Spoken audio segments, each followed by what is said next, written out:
গৌরাঙ্গ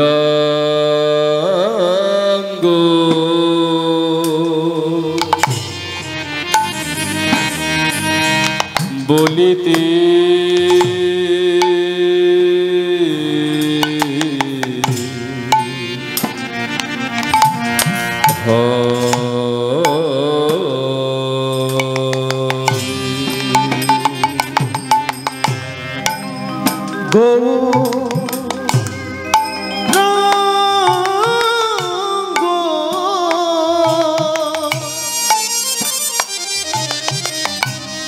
বলিতে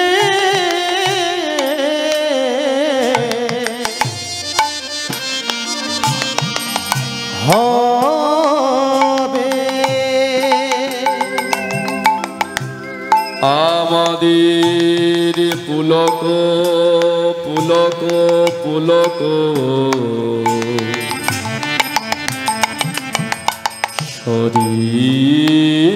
শরীর পুলক শরীরে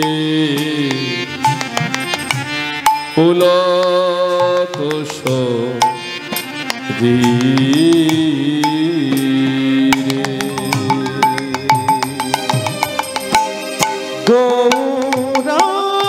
গৌরাঙ্গ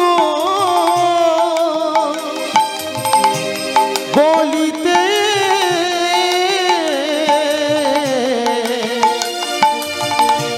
হবে পুলক পুলক শরীরে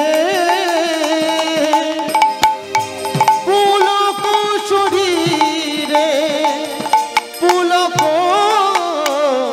শরীরে হরি হরি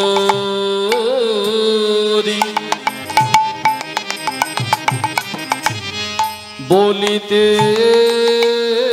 যেন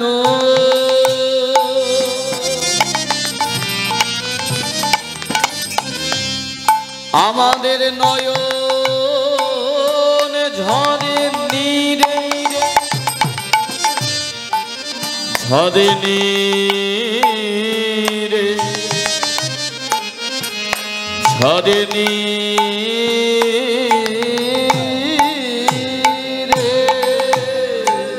হরি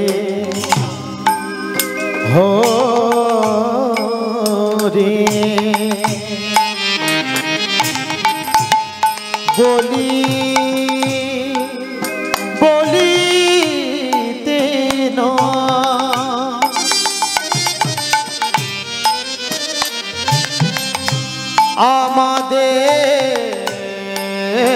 আমাদের নয়নে নয়নে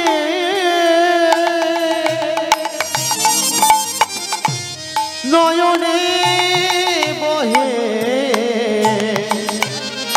বহে বহে আমাদের হরি হরি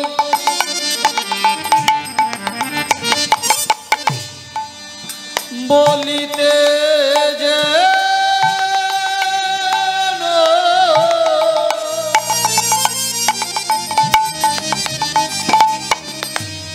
এই নয়নে নয়নে বহে নীর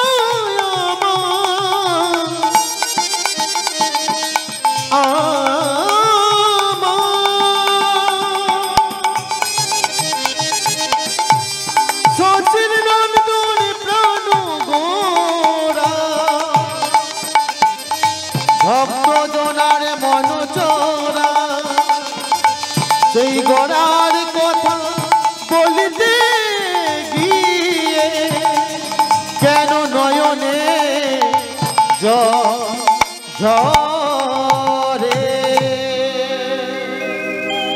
হে ভক্তমণ্ডলী, আমরা যদি কোনো সময় বাড়ি থেকে ধরে নিন দক্ষিণেশ্বর মন্দির বা তারাপীঠ মন্দিরে পুজো দিতে যাই, এই যাওয়ার আগে আমাদের একটা কর্তব্য আছে। কর্তব্যটা কি না, বাড়িতে যদি বয়স্ক বাবা মা বা কোনো গুরুজন থাকে, আগে তাদের চরণে প্রণাম করে তারপরেই মন্দিরে যেতে হয়। এটা আমাদের কর্তব্য। ঠিক এখানে বসে যে কোনো লীলা শুনতে গেলে লীলা কীর্তনের যিনি বাবা, যাকে আমরা নিমাই রূপে চিনি, চৈতন্য মহাপ্রভু রূপে জানি, বিশ্বম্বর রূপে জানি, বা শ্রীকৃষ্ণ চৈতন্য মহাপ্রভু নামে জানি, আগে তার চরণ বন্দনা করতে হয়। কেন না, বৈষ্ণব কবিরা তাকে বললেন সংকীর্তনৈকপিতর, মানে তিনি হলেন সংকীর্তনের পিতা। এক কথায় তিনি দিয়ে গিয়েছিলেন বলে আপনারা শুনতে পাচ্ছেন, আমি গাইতে পাচ্ছি। তিনি যদি না আসতেন, কীর্তন কি জিনিস আমরা জানতাম না। তাই আমাদের কর্তব্য সবার আগে সেই গৌর চরণে প্রণাম করা, যার নাম হলো গৌরচন্দ্রিকা। আসুন, যে পদাবলীটা দিয়ে আমি কীর্তন শুরু করেছি, এই পদাবলীটা যিনি রচনা করেছিলেন তার নাম হলো ঠাকুর নরোত্তম দাস। এই পদাবলীর মধ্যে আমি দুটো লাইন গেয়েছি। কি গাইলাম? গৌরাঙ্গ বলিতে হবে পুলক ও শরীরে, মানে আমার প্রাণের গৌরাঙ্গের নাম আমাদের সকলকে গাইতে হবে পুলক ও শরীরে। পুলক কথার অর্থ কি না, পুলক কথার অর্থ হলো বাবা আনন্দ। ভগবানের নাম আমাদের গাইতে হবে আনন্দ করি। আপনারা বলবেন আমরা তো ভগবানের নাম আনন্দ করেই গাই। না না না না, আনন্দ মানে এখানে বক্স চালিয়ে দিলাম, নৃত্য করলাম, আমি ভজন গাইলাম, আপনারা আনন্দ করে নাচলেন, ওটা নয়। তাহলে কেমন আনন্দ করে গাইতে হবে, কতটা বিশ্বাসের সহিত গাইতে হবে, কতটা বিশ্বাসের সহিত বলতে হবে, তবে আমরা গৌর কৃপা পাবো।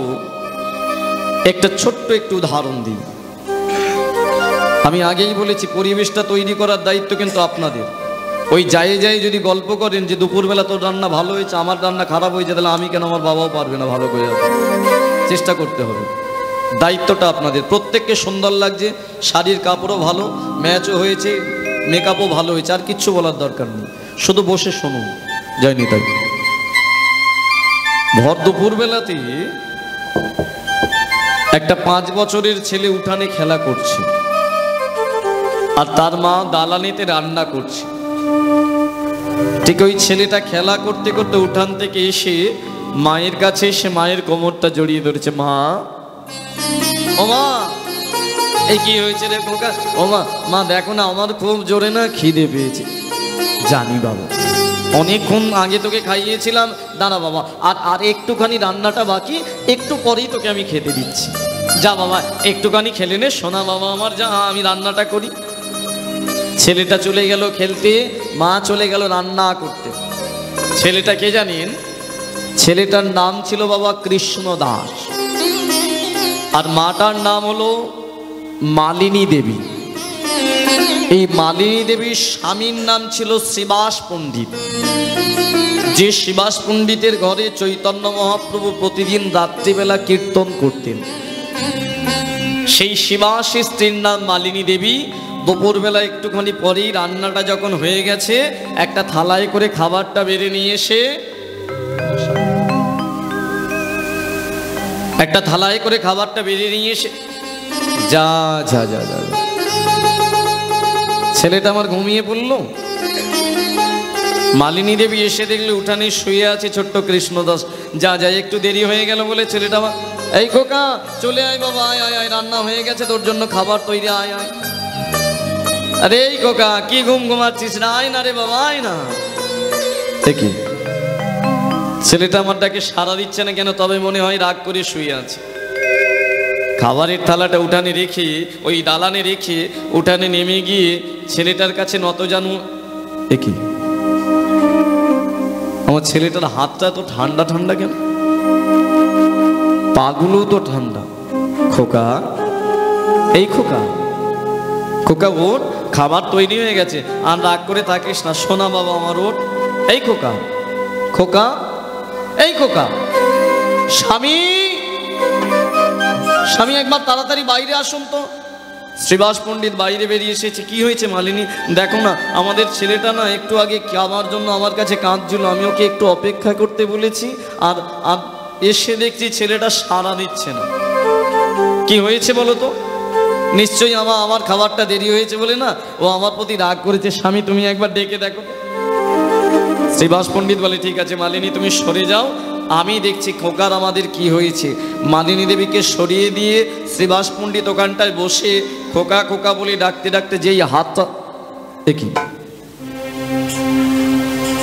যেই ছেলেটার হাতটা ধরেছে এবার শ্রীবাস পণ্ডিতের গাটা কাঁপতে শুরু করেছে।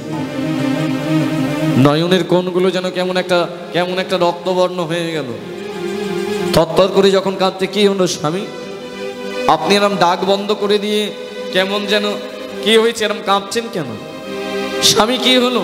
মালিনী বলুন না স্বামী কি হয়েছে? মালিনী, মালিনী এটা তো হতে পারে না। আরে কি হয়েছে আমায় বলুন না। মালিনী আমাদের কৃষ্ণের শরীরে যে কোনো প্রাণ নেই না।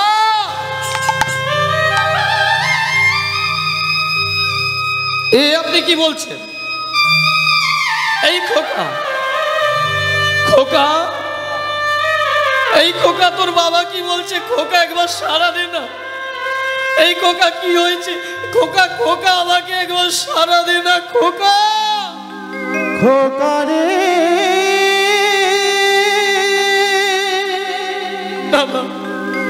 সব সব আমার জন্য। একবারে সাড়া দে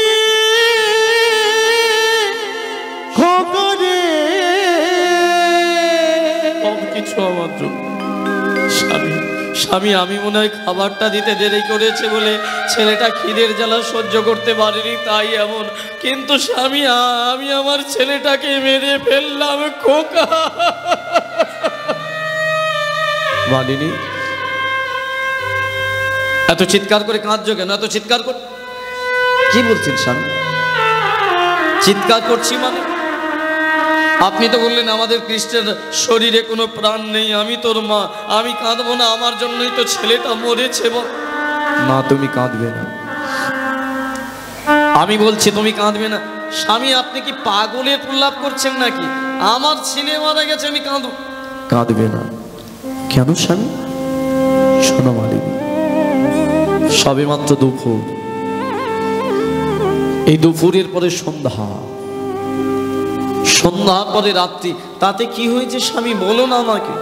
মালিনী তুমি যদি চিৎকার করে কাঁদো তোমার ছেলে মারা গেছে, তোমার মুখের কণ্ঠস্বরটা এখনই পাশের বাড়ি গিয়ে পৌঁছাবে। পাশের বাড়ির লোকটা জানতে পারবে তোমার ছেলেটা মারা গেছে, সে পাশের বাড়িতে বলবে। এইভাবে যদি নদিয়ার সবাই জেনে যায় যে আমার বাড়িতে ছেলে মারা গেছে, আর এই সংবাদটা যদি আমার গৌর হরির কানে যায়, তাহলে আজকে রাত্রে যদি আমার গৌরহরি আমার বাড়িতে কীর্তন করতে না আসে, স্বামী আপনি কি পাষাণ? মা কাকে বলে আপনি জানেন? এই যে শুধু গর্ভে সন্তান ধারণ করলে সে মা নয়,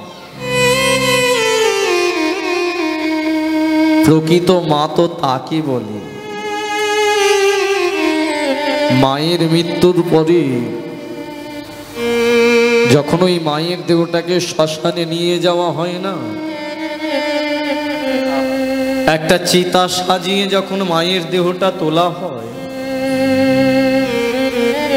আগুন দেওয়ার কিছুক্ষণ আগে যদি ভগবান এসে একবার মাটাকে বলে 5 মিনিটের জন্য তোকে আমি প্রাণ দিচ্ছি, বল তুই কি চাস? বেশি নয়, 5টা মিনিটের জন্য তোকে আমি প্রাণ দিচ্ছি, বল তুই কি চাস। জানেন স্বামী, যদি প্রকৃত মা হয় কি চাইবে এই 5 মিনিট? তার আলমারিতে ফেলে রেখে আসা সোনার গহনাগুলো নয়, যেটা মেয়েরা ভালোবাসে, ওই ঘরের মধ্যে ফেলে রেখে আসা তার নতুন নতুন কাপড়গুলো নয়। মা যদি হয় তার চাওয়া, জানি ওই 5টা মিনিট সে ভগবানকে বলবে, ঠাকুর আমার একটাই চাওয়া, আমার ওই সন্তানগুলোকে একবার নিয়ে এসো। আমি শেষবারের মতো একবার, শুধু একটা বার মা বলে ডাকবে আমায়, আমি শুনে চলে যেতে চাই, আর আমার কিছু চাই না। আর আপনি বলছেন কিনা আমার ছেলে মারা গেছে, তার জন্য আপনার কোনো দুঃখ নেই, আপনার গৌরী এটা শুনে কীর্তন করতে আসবে না, এটা নিয়ে আপনার মাথা ব্যথা, আপনি বাবা নামের কলঙ্ক, চলে যান।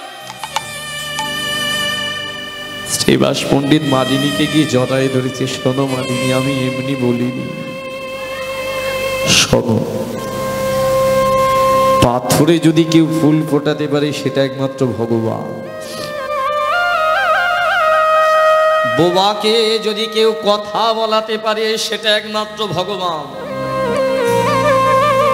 অন্ধকে কেউ যদি দৃষ্টি দিতে পারে সেটা একমাত্র ভগবান, ওরাকে যদি কেউ পথ চলাতে পারে সেটাও একমাত্র ভগবান। যার বাড়িতে প্রতিদিন আমার ভগবানের চরণধুলি পড়ে তার বাড়িতে অকাল মৃত্যু হতে পারে না। মালিনী, তুমি একটু অপেক্ষা করো না। আমি যে ওর বাবা, আমারও কষ্ট হচ্ছে, কিন্তু আমার গৌর হরি ছাড়া যে কোনো গতি নাই মালিনী, গতি নাই। স্বামী, আমি বুঝলাম আপনার কথা, কিন্তু আমি মা হয়ে কি করে চেপে থাকি সন্ধ্যা পর্যন্ত, বলো না স্বামী। কি শ্রীবাস পণ্ডিতের গায়ে ছিল একটা অরুণী, জানেন, সেই অরুণের নিচে থেকে এতটুকু কাপড় কেটে দিয়ে মালিনীর কাছে গিয়ে মালিনীর মুখের মধ্যে দিয়ে বলছে, মালিনী, এই কাপড়টা যদি মুখের মধ্যে থাকে তুমি চিৎকার করে কাঁদতে পারবে না, সন্তান মরে যাওয়ার যে যন্ত্রণা তোমার, তুমি নয়নের জল স্বরূপ প্রকাশ করো, শুধু আসতে দাও আমার প্রাণের গৌরীকে, সে যদি না আসে আমি তার কীর্তন শুনতে পাবো না। মালিনী, শুধু দয়া। ভাবতে পারছেন কি কীর্তন শুনবেন আপনি? বিশ্বাসটা কোন লেভেলের হলে তবে কীর্তন শোনার শ্রোতা হওয়া যায়। বাড়িতে মরে পড়ে আছে তার একমাত্র ছেলে, তার প্রতি তার দুঃখ নাই, দুঃখ তার একটাই, যদি এই আওয়াজ শুনে গৌর হরি কীর্তন করতে না আসে। মৃত সন্তানটাকে কোলে দিয়ে মালিনীর মুখের মধ্যে কাপড়টা গুঁজে দিয়ে শ্রীবাস পণ্ডিত চলে এলো সেই ঘরটায়, যে ঘরটায় মহাপ্রভু আসে। কিন্তু সে তো বাবা, দরজাটা বন্ধ করা, মাথা ঠুকছে, ঊর্ধ্বপানে তাকিয়ে একবার বলল, সূর্যদেব, কেউ জানুক না জানুক তুমি অন্তত জানো আমার বাড়িতে আজকে সর্বনাশ হয়েছে, আমার একমাত্র ছেলে নেই, শুধু তোমার চরণে নিবেদন করব, আজকে একটু তাড়াতাড়ি তুমি অস্ত্র যাবে, আমার স্ত্রীটা যে কাঁদছে, সন্তানটাকে কোলে নিয়ে আমি বাবা হয়ে আমার স্ত্রীর মুখে কাপড় দিয়ে এসেছি, কিন্তু তার হৃদয়টা যে ফেটে যাচ্ছে। সূর্য, যাও না তুমি একটু তাড়াতাড়ি, অস্ত্র যাও না, আমার গৌর হরি আসো। শচীদেবীর ঘরে চৈতন্য মহাপ্রভু বসে মনে মনে ভাবছে, শ্রীবাস এতটা ভালোবাসো আমাকে, এতটা বিশ্বাস করো আমাকে, আমি তোমার বাড়ি যাব তোমার মৃত সন্তানের? না না না না, আজকে আমি সন্ধ্যা হলেই যাব, প্রতিদিন রাত্রেবেলা যাই। যেই বাবা ভর সন্ধ্যা হয়েছে মহাপ্রভু কি করলেন, ডাকলেন অদ্বৈত আচার্যকে, দাদা নিত্যানন্দকে, গদাধরকে, কারণ 5 জন ওই ঘরটায় কীর্তন করত শিবাসকে নিয়ে। ওই 4 জনকে নিয়ে ভর সন্ধ্যাবেলায় যখন দরজার কাছে এসে ডাক দিলেন, শিবাস দরজাটা খোলো। শিবাস যখনই গৌরহরির কণ্ঠটা শুনেছে না, মনে মনে ভাবছে আমার গৌরহরি আসছে, কিন্তু আমি নয়নে জল দেখলে যদি বুঝতে পারে। না না না না, নয়নের জলটা কোনোভাবে মুছে ফেলতে হবে, বুঝতে দিলে হবে না। নয়নের জলটা মুছে নিজেকে পাষাণ হৃদয় করে দরজাটা যেই বাবা খুলেছে, সামনে দাঁড়ায় দণ্ডায়মান তার প্রাণের গৌরহরি। যেই নয়নটা গৌরহরির নয়নের দিকে গেছে না, আর নয়নের পলক পড়ে না। যে নয়নের জল এতক্ষণ পুত্রের জন্য আসছিল, সেই নয়নের জল এখন কৃষ্ণ প্রেমে, গৌর প্রেমে আসছে। দরজার সামনে গৌরহরির চরণটা জড়িয়ে ধরে বলে, গৌরহরি এসেছ তুমি। সে যে অন্তর্যামী, সব বোঝে। শ্রীবাস কি ব্যাপার, এমন চরণে পড়লে কার্য কেন, কিছু হয়েছে নাকি? না না না না না, কিচ্ছু হয়নি প্রভু, আমি আপনার অপেক্ষা করছিলাম দরজার কাছে। তাই গৌরহরি মনে মনে ভাবছে কতক্ষণ লুকিয়ে রাখতে পারো দেখি। হে ভক্তমণ্ডলী, শ্রীবাস ঠাকুর তার নয়নের জলটা মোছার জন্য বলল, গৌরহরি একটা কথা বলবো। কি কথা? প্রতিদিন তো আপনি কীর্তন গান, আমরা আপনাকে প্রদক্ষিণ করে করে গাই। আজকে আমার ইচ্ছে আমি যদি একটু কীর্তন গাই। মহাপ্রভু বললেন, শ্রীবাস আমি যে নাম গাই সেই নাম গাইতে হবে। এই ভক্তমণ্ডলী, নিত্যানন্দ, অদ্বৈত আচার্য, গদাধর, হরিদাস ঠাকুর যারা ছিলেন সবাই গৌর গৌর বলে ডাকত, কিন্তু গৌরাঙ্গ মহাপ্রভু ভগবান হয়ে গৌর নাম গাইত না, সে গাইত কৃষ্ণ নাম। শিবাস তুমি যদি আমার কৃষ্ণের নাম গাইতে পারো তাহলে কিন্তু আমি শুনবো। তাই হবে, আমি তো জানি যেই কৃষ্ণ সেই জগন্নাথ, সেই আমার গৌরহরি, আমি গাইব। শিবাস অত কথা না বলে গাও। পুত্রহারা পিতা, তার হৃদয়ে তো একটা ব্যথা। আচার্যদেব গাইবে একটু আমার সাথে? ও দাদা তুমি একটু গাইবে, গদাধর তুমি একটু গাইবে, গাও না আমার সাথে। হাতটা জড়ো করে গৌরহরি দাঁড়ায় আছে, চারিদিক প্রদক্ষিণ করছে, গাও। হরি কৃষ্ণ হরে কৃষ্ণ কৃষ্ণ কৃষ্ণ হরে হরে।